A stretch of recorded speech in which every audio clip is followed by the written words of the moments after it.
최은희 수기 김정일의 생일 초대. 정확히 2월 16일 오후 전화벨이 따르릉 울렸다. 내 숙소에 가설된 한라인 직통 전화다. 수화기를 들었다. 배 선생, 나 김정일입니다. 지금 뭘 하십니까? 책을 읽다가 뜨개질을 하고 있어요. 1시간 내로 내 차를 보낼 테니 저희 집에 좀 오시지요. 그는 약간 취기 섞인 명랑한 음성이다. 갑자기 무슨 일인데요? 사실은 오늘이 내 생일입니다. 집에서 뭐 특별히 차린 건 없지만 가족끼리 모이는 거니까 최 선생도 오시지요. 감사합니다.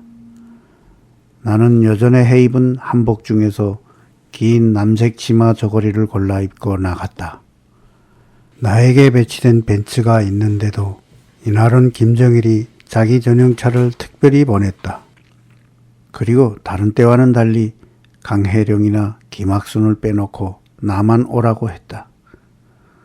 차는 대동강을 건너 동평양으로 가는 것 같았다. 가지만 앙상하게 남은 풀과 나무가 양쪽에 끝없이 서 있는 길을 따라 달리는 옆길로 구부러져 조금 들어가니 경비초소가 나타났다. 이것은 일반인이 통행금지 구역인 것 같았다. 경비초소에서 300m쯤 더 들어가니 아담한 단층 양옥이 있었다. 김정일은 초소로부터 전화 연락을 받았는지 현관에 나와 나를 기다리고 있었다. 내가 묵고 있는 별장과는 달리 아주 평범한 가정집 모습이었다. 김은 나를 응접실로 안내했다. 응접실은 용사실을 겸하고 있어 상당히 큰 편이었다. 30-40평쯤 될까? 김정일과 관계되는 것은 공공 건물이든 일반 가정집이든 어디나 용사실이 있는 게 두드러졌다. 김정일은 응접실 소파에 자리를 권하면서 최 선생, 요즘 건강은 어떠신지요? 많이 회복된 것 같다는 이야기는 듣고 있습니다만. 그는 만날 때마다 맨 먼저 묻는 말이 나의 건강에 관한 것이다. 그는 내가 새로 입고 간 한복이 색다르게 보였는지 한복 칭찬을 한다. 최 선생, 그 조선옷 이번에 새로 맞춰 입으신 것입니까? 그 옷 참 곱습니다. 최 선생한테는 조선옷이 더 잘 어울리는 것 같습니다. 감사합니다. 이렇게 칭찬을 많이 해주셔서. 지내시는데 불편하신 데는 없는지요? 있으시거든 언제든지 직접 나에게 말씀해 주십시오. 네, 감사합니다. 별로 불편한 것은 없어요. 오히려 너무 잘해 주셔서 송구합니다. 하하, 그렇습니까? 뭐 별로 잘해드린 게 없는데. 친애하는 지도자 동지, 나는 이런 조용한 기회에 하고 싶었던 말을 꺼내기로 했다. 그동안은 여러 사람들이 있는 연회석상에서만 만났기 때문에 신중한 말을 꺼낼 수가 없었다. 네, 말씀하십시오. 이같이 기쁜 날 이런 말씀드리기는 대단히 죄송스럽습니다만 저를 돌려보내 주실 수 없습니까? 저에게는 부양해야 할 가족이 있고 학교 교원들과 700여 명의 학생들이 있습니다. 제가 벌려놓은 일들을 생각하면 잠을 이룰 수가 없습니다. 그는 내 이야기를 심각히 생각하는 듯 하더니 네, 최 선생의 심정 충분히 이해할만 합니다. 그러나 좀 참으셔야 합니다. 이제 곧 모든 일이 잘 풀려나갈 겁니다. 이때 마침 포동포동 살이 찐 사내아이가 뛰어들어왔다. 우량하러 생겼다. 답변에 궁해 있던 김정일은 살았다는 듯이 우리 집 아이입니다 라고 소개했다. 어머, 그래요? 아드님 하나만 두셨나요? 아니, 얘 밑으로 여자아이가 하나 더 있는데 지금 여기에는 없습니다. 나는 꼬마아이에게 물었다. 참 잘생겼네요. 몇 살이지요? 7살입니다. 이름이 뭐예요? 이름을 묻자 꼬마는 어색하고 의외라는 표정을 짓더니 남의 이름을 다 물어? 라고 혼잣말로 중얼거리면서 뒷공무니를 뺐다. 그러나 김정일은 아이의 머리를 쓰다듬으며 어른이 말씀하시면 예, 저는 누굽니다. 이렇게 대답하는 거야. 라고 타일렀다. 그 순간 생각해보니 이것 실종을 모르는 내가 무심결에 큰 실수를 한 것 같았다. 누가 감히 외람되게 친애하는 지도자 동지의 아드님 성함을 물어본단 말인가. 나 말고 누가 이름을 물었겠는가. 그러니 꼬마가 의외라는 표정을 지은 게 아닌가. 그 꼬마는 아버지를 닮아 얼굴이 둥글둥글했다. 머리는 상고머리 스타일이고 옷은 아버지처럼 건색 인민복 차림이었다. 김정일은 나를 식당 쪽으로 안내했다. 식당 문으로 통하는 복도에 나섰을 때 아이의 가정교사로 보이는 30대 초의 남자가 나타나더니 저쪽으로 가셔서 노르십시다 라며 꼬마를 데리고 갔다. 식당에 들어서니 중년 남자 서너 명이 식탁에 둘러앉아 있고 그 옆에는 여자 한 명이 서 있었다. 그 남자들은 김정일보다 대여섯 살씩 위로 모두들 취기가 있어 보였다. 최 선생, 우리 친척들입니다. 내 생일이라고 해서 놀러들 왔지요. 라며 소개했다. 김정일은 옆에 서 있는 여자를 가리키며 이 사람이 우리 집 사람입니다. 여보, 최 선생 오셨어요. 인사하구래. 이렇게 와주셔서 감사합니다. 그녀는 나에게 상냥스럽게 인사하더니 김정일 쪽을 돌아보며 그런데 이렇게 갑자기 조직을 하면 억합니까? 북한 사람들은 조직이란 단어를 참 잘 쓴다. 무슨 모임이나 행사 준비 같은 것도 전부 조직이라고 한다. 아, 최 선생은 특별히하여 한 식구 같이 오신 거니까. 보아하니 김정일은 나를 처음부터 초대할 계획이 없었는데 가족끼리 한잔하다 얼큰해진 김에 갑자기 부른 모양이었다. 그때 시간을 보니 오후 2시였다. 김정일의 부인은 1m 63cm 정도의 키에 약간 볼륨 있는 체격으로 얼굴은 둥글고 잘생긴 편이었다. 머리는 부풀어 올린 펑어머리에 옷은 검정색 바탕에 꽃무늬가 있는 홈드레스를 입고 있었다. 그녀의 옷을 보고 나는 내심 놀랬다. 북한에서 홈드레스를 입은 여자는 처음 보았기 때문이다. 나이는 김정일보다 2~3살쯤 아래로 보였다. 그녀는 잠시 우리와 함께 앉았다가는 식당과 주방 사이를 왔다 갔다 하면서 음식을 날라다가 손님 접대를 했다. 음식은 참 잘 차렸다.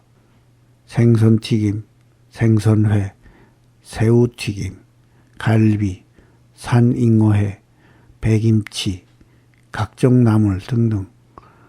그런데 이날 음식 가운데 인상 깊은 것은 산잉어회와 배김치, 살아있는 잉어를 통째로 10개 썰어 놓아 주둥이를 껌뻑거리고 근육이 꿈틀거리는데 나는 어찌나 징그러운지 똑바로 쳐다볼 수가 없었다.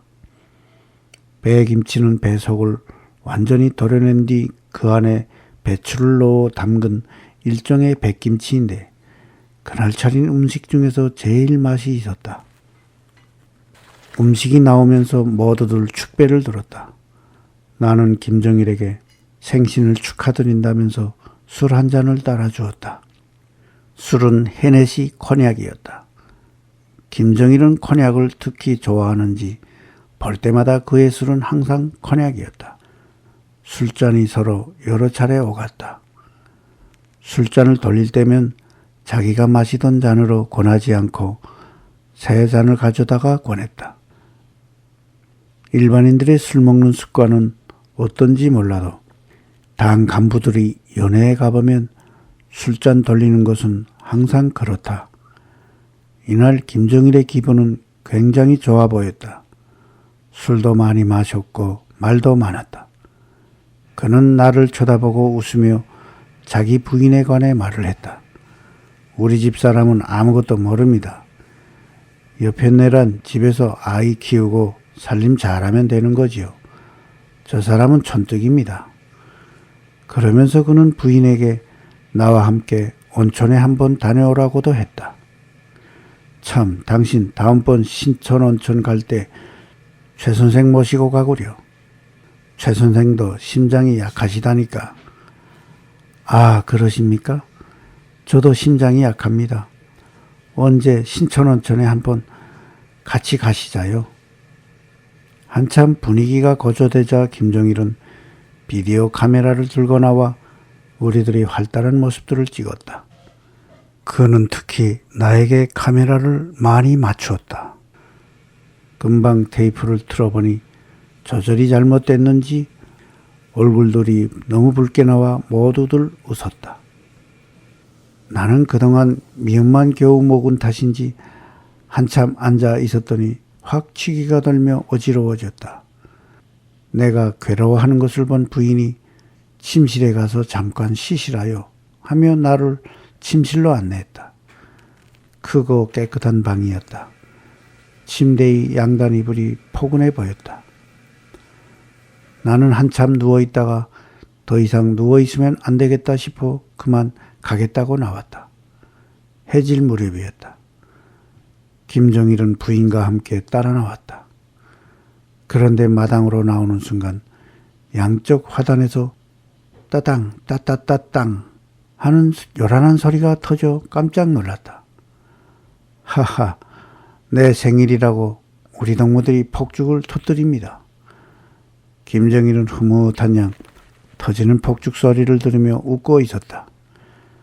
나는 돌아오는 차석에서 어둑어둑해지는 창밖을 내다보며 김정일이 나를 어디에 이용하려고 이토록 환대하는지 깊은 생각에 빠졌다.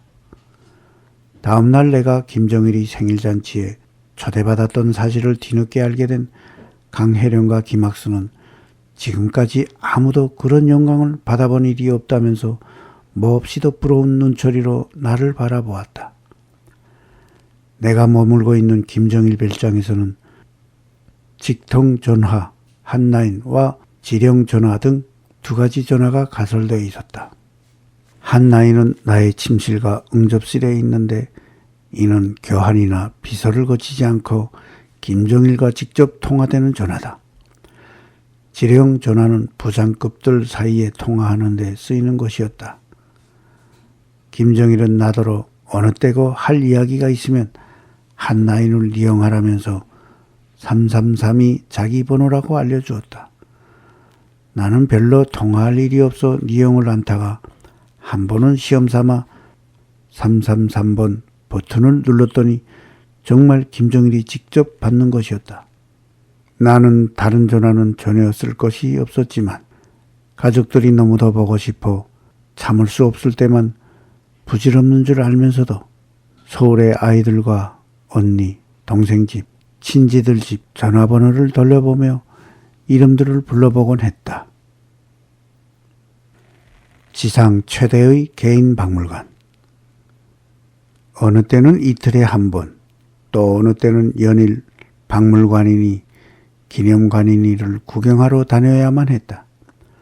단순한 구경이 아니라 그들이 말하는 일종의 학습이었다. 그래도 온종일 초대서에서 답답하게 지내는 것보다는 나았다. 그날의 차례는 평양에서 제일 높은 만수대 언덕 위에 자리한 조선혁명 박물관이었다. 지난 72년 김일성의 회갑을 기념하기 위해 지었다는 이 혁명 박물관은 평양에서도 가장 크고 잘 만들어진 건물로 2만여 평의 대지 위에 전시실만 해도 90여 개나 된다. 이것은 김일성과 그 일가가 벌였다는 혁명의 역사를 보여주는 것이다. 북한을 방문하는 사람은 누구나 김일성이 생가가 있는 망경대와 함께 혁명박물관을 의무적으로 꼭 보아야 한다는 것이다. 북한 인민들이야 물론이다. 중앙현관 위 건물 바깥 벽면 약 70m가량은 여러 가지 색깔의 대리석으로 만든 백두산 조각으로 되어 있고, 현관 좌우 양쪽은 천정에서 바닥까지 거대한 대리석 기둥으로 받쳐져 있다. 혁명박물관은 항상 관람객들로 붐빈다는데 내가 방문한 날은 30-40명씩 단체로 온 학생 및 노동자들로 북적거렸다. 나를 데리고 온 부부장 김주영은 여기서도 일반 관람객들과 내가 서로 마주치지 않도록 세심한 주의를 기울였다. 현관에 들어서면 넓은 홀이 있는데 홀 정면 단위에는 김일성의 좌상이 있고 그 좌우에는 인조 소나무가 장식되어 있으며 이것을 방문하는 사람은 그 앞에서 절을 하게 마련이다. 이 홀을 지나 전시실 입구에는 거대한 한반도 지도가 걸려 있다. 김일성이 조직했다는 조국 광복회 활동 상황이 녹음 테이프를 통해 되풀이 설명되면서 지도 위에 표시된 활동 지역에 서형 전등불이 반짝였다.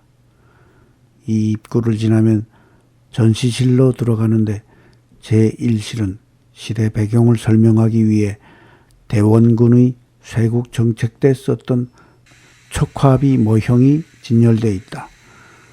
그런데 그 척화비는 본래 척화비와는 겉모양이 딴판이었다.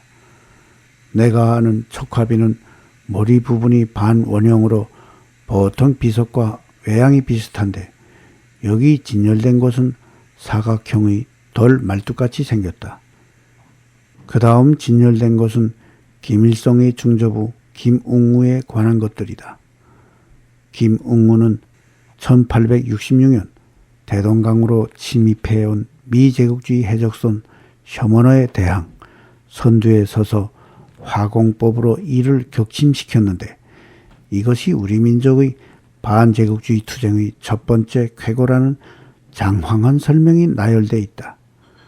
그 옆에는 하얀 무명바지 저고리를 입은 청년 김웅우가 마상이 고루 따위의 작은 배에 장작을 싣고 있는 여러 군중들을 지휘, 셔먼어를 격침시키는 장면을 묘사한 대형 유화가 걸려 있다. 그 다음 3-4개의 전시실은 김일성의 할아버지 김보현, 아버지 김형직의 혁명투쟁을 소개하는 방이다. 그 뒤부터 80여 개의 전시실은 모두 김일성의 혁명투쟁 역사를 소개하는 방들이다. 둘러보니 조선혁명박물관이라는 것은 완전히 김일성 일가의 개인 박물관에 지나지 않았다. 김일성이 3.1운동 당시 7살의 어린 몸으로 어른들 틈에 끼어 평양까지 걸어가 만세를 부르는 그림으로부터 시작하여 그가 어렸을 때 죽은 아버지가 남긴 권총 2자루를 어머니 강반석 한 데서 물려받으면서 그 유언을 듣는 그림 등 셀 수 없을 정도로 많은 그림들이 방마다 걸려 있다. 김일성이 그때 물려받았다는 모젤 권총 2자루는 유리함 속에 정중히 모셔져 있었다. 그리고 그 옆에는 김일성이 빨치산 활동을 했다는 사실을 입증하기 위해 곳곳에 당시 동아일보 기사 스크랩을 여러 장 복사해서 전시해 놓았다. 특히 전시된 사진들 가운데는 해방 당일 서울역전에서 수많은 군중들이 해방, 조선독립만세라고 쓰인 플래카드 및 피켓을 들고 환호하는 유명한 사진을 조작, 조선독립만세라는 구호를 지우고 그 자리에 김일성 장군 만세라고 고쳐 써놓은 것도 있었다. 또 김일성이 항일 유격대 시절에 썼다는 군기, 군복, 총기 등 잡다한 물품 등도 많았는데 그 중에는 김일성이 식량이 모자라 뜯어먹고 살았다는 풀들을 알코올병에 넣어 전시해 놓기도 했다. 심지어는 김일성의 전처 김정숙이 백두산에서 야영할 때 사용했다는 구멍 뚫린 구리 남비까지 전시되어 있었다. 나는 그 남비를 보면서 누가 이 혁명박물관이 생길 줄을 미리 알고 수십 년 전부터 그 남비를 주워다가 보관하고 있었다는 것인지 그것을 믿을 사람이 있겠는가 하는 생각이 들었다. 6.25 전쟁도 김일성 혁명활동의 중요한 부분으로 부각시켜 그때 김일성이 착용했다는 군복, 군모, 그리고 전후 평양 복구 작업장에서 김일성이 첫 삽질을 했다는 삽자루도 소중히 보관돼 있었다. 한마디로 김일성과 그 일가 우상화의 극치였다. 구경을 마친 뒤 이곳에 나를 안내해온 김주용은 7.4 공동성명 당시 이후락 중앙정보부장도 여기를 다녀갔다고 설명했다. 나는 김주용의 말을 들으면서 혁명박물관을 본 이후락 부장의 느낌이 어떠했을까?